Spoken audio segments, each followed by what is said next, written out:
जय माता दी। Welcome to the last video of माँ वैष्णो देवी यात्रा पार्ट 3 व्लॉग। अगर आपने प्रीवियस वीडियोस नहीं देखे हैं तो मैं आपको बता दूं कि हम निकले हैं फलक यानी हमारी फेरी के साथ माँ वैष्णो देवी जी की यात्रा पे। हम अपने घर से निकले थे दिन शुक्रवार करीबन 12 से सवा 12 बजे के बीच और हमारा प्लान था कि हम 7 या उससे पहले कटरा पहुंच जाएंगे, लेकिन रास्ते में गलत रास्ते पे पड़ने की वजह से हम हो गए काफ़ी लेट। तो गिरते पड़ते लटकते भटकते हम पहुंचे हैं कटरा करीबन 9 सवा 9 बजे के बीच। यहाँ पहुँचने पर सबसे पहले तो हमने अपने लिए नए सिम लिए, बिकॉज़ बहुत ज़रूरी थे, आपके सिम बंद हो जाते हैं तो इसलिए हमारे लिए नए सिम लेना बहुत ज़रूरी था। उसके बाद हमने खाया खाना और फिर हम चले गए अपने अपने रूम्स में, जहाँ जाके बहुत अच्छा लगा क्योंकि काफ़ी थके हुए थे। लेकिन हमारी फेरी ने तो पहुँचते ही पहले की अपनी मासी के साथ खूब मस्ती, अपने फ़ोटोज़ क्लिक किए, सेल्फीज़ ली, तब जाके उनको चैन आया और फिर वो गए रेस्ट मोड पे। आराम किया, उसको सुलाने में मुझे दिक्कत नहीं हुई क्योंकि सुबह से बहुत थकी हुई थी तो बहुत जल्दी सो गई वो। और उसके बाद फिर हमने भी रेस्ट किया। सुबह उठते ही मैंने जैसे ही फेरी को फीड कराया, फीड कराने के बाद जैसे ही मैं बाहर गई तो मुझे पता चला कि मम्मा पापा और ये सब नहा धो के रेडी हो चुके हैं। तो मैंने भी सोचा कि मैं फटाफट से फेरी को रेडी कर दूं। फेरी को रेडी करते ही फेरी सो गई। उसके बाद फिर मैं रेडी हुई, मैंने सामान पैक किया, सब कुछ अच्छे से अरेंज करने के बाद हम हो गए रेडी नीचे जाने के लिए। हमने अपना अपना सामान लिया और जल्दी से पार्किंग एरिया में पहुंचे और जाने के बाद वहाँ पे हमने गाड़ियों में अपना जैसे ही सामान रखा। फेरी अभी भी सो रही थी, उसको आधा घंटा हो चुका था सोते हुए। सामान रखने के बाद हमने डिसाइड किया कि हम नाश्ता कर लेंगे क्योंकि दर्शन को भी बहुत टाइम था, हमें दोपहर से शाम भी हो सकती थी, अगर वहाँ पे भीड़ होती तो शाम भी हो जाती।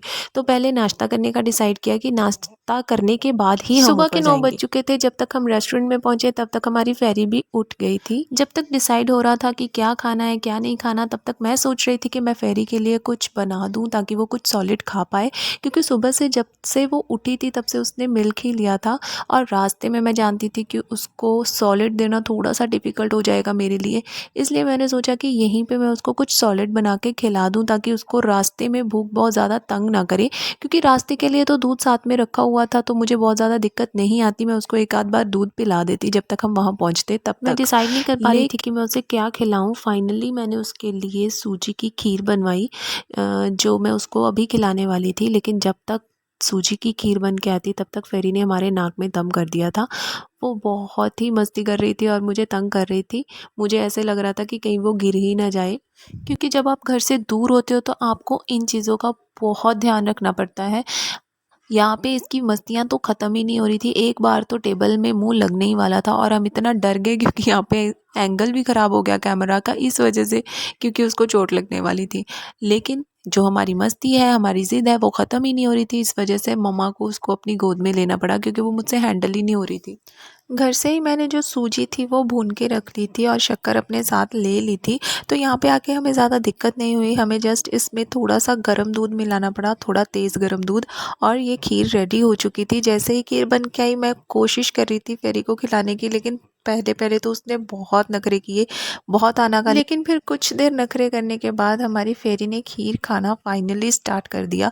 उसने थोड़ी थोड़ी सी खीर खानी स्टार्ट की।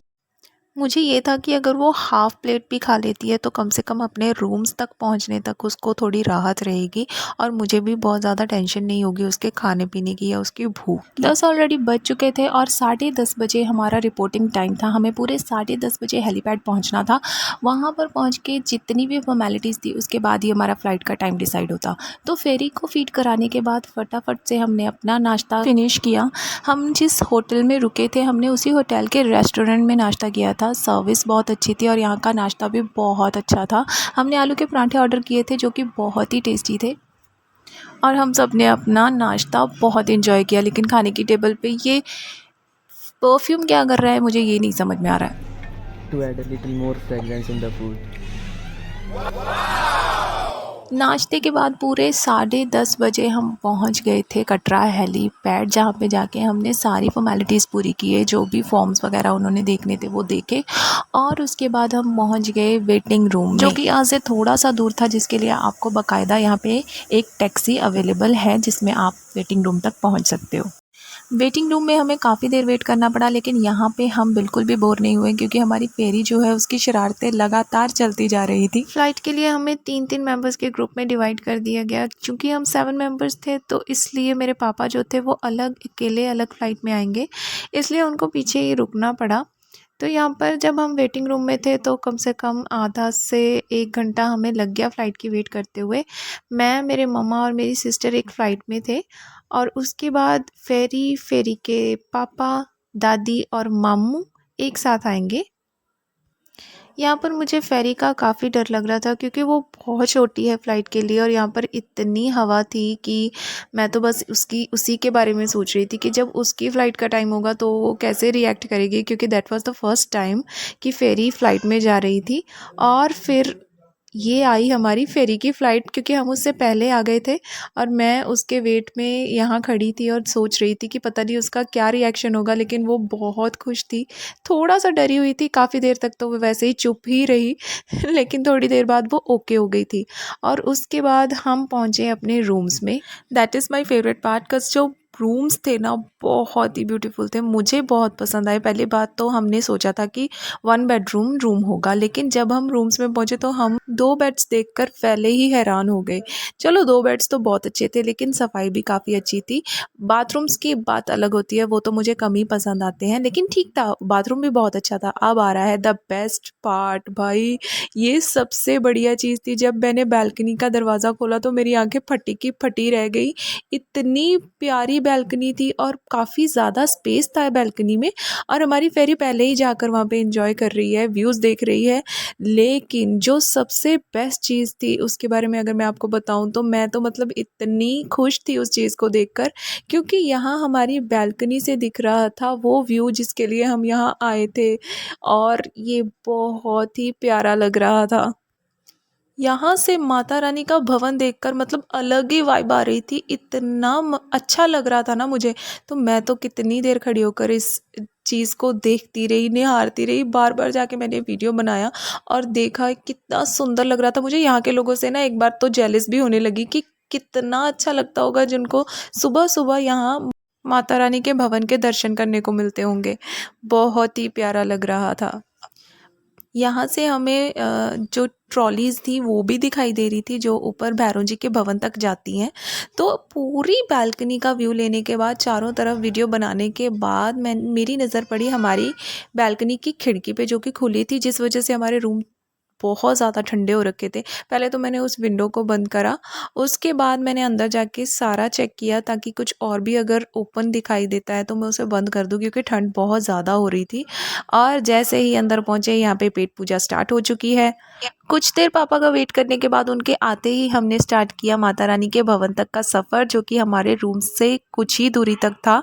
बहुत मज़ा आया जितनी देर भी हमने पैदल यात्रा की, और थ्रू आउट इस रास्ते से मैया जी का भवन जो था वो दिखाई दे रहा था और मैया जी के दर्शन करने की जो लालसा थी ना वो बढ़ती ही जा रही थी। यहाँ पर हम कर चुके हैं मैया जी के दर्शन। अंदर का शूट मैंने नहीं किया, जो कि हमें करना भी नहीं चाहिए, क्योंकि मुझे लगता है कि हम दर्शन करने गए हैं तो हमें ध्यान से, आराम से और मैया जी के चरणों में ध्यान लगा के दर्शन ही करना चाहिए था। तो वो हमने कर लिया है। यहाँ पे हमारे फेरी जो है वो दर्शन करने के बाद काफ़ी खुश थी। मैं शूट करने की कोशिश कर रही थी कि जिस तरह उसकी खुशी है ना वो मैं आपको भी दिखा सकूं कि वो किस तरह खुश है दर्शन करने के बाद, लेकिन मैं शूट नहीं कर पा रही थी। तो कुछ देर मेहनत करने के बाद, मिन्नतें करने के बाद मैंने फेरी को अपनी तरफ देखने के लिए मजबूर कर ही लिया और देखो कितना प्यारा फेस है मेरी गुड़िया का। इसके बाद हमारा प्लान था ऊपर भैरव जी के भवन जाने का। तो हमने जो रोप वे बुक करवाया था उसके थ्रू हम जा रहे थे भैरव बाबा जी के दर्शन करने के लिए। तो बहुत ही मज़ेदार सफ़र था रोप वे का। हमने ऊपर जाकर भी शूट नहीं किया।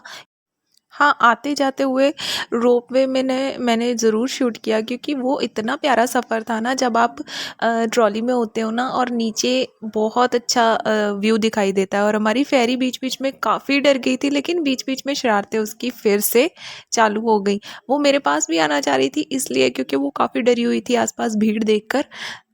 बहुत अच्छा सफ़र था, बहुत मज़ेदार सफ़र था।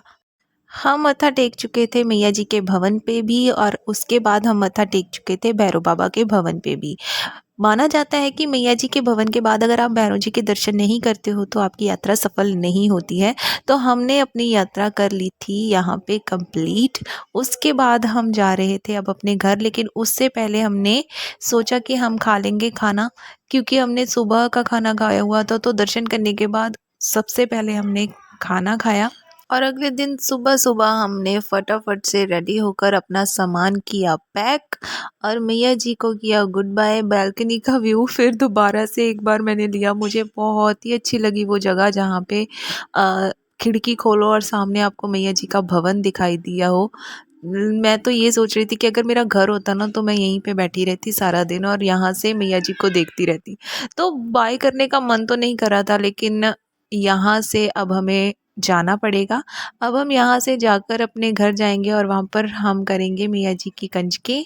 तो जैसे ही हम घर पहुँचते हैं, काफ़ी थके हुए थे, लेकिन फिर अगले दिन सुबह उतनी ही खुशी थी क्योंकि हमारे घर में आई थी मैया जी की छोटी-छोटी कंजकें, जिसमें हमारी छोटी-सी गुड़िया भी विराजमान थी और इस तरह किया हमने अपनी यात्रा को संपूर्ण। तो मिलते हैं नेक्स्ट वीडियो में, तब तक के लिए good bye, stay healthy and stay happy.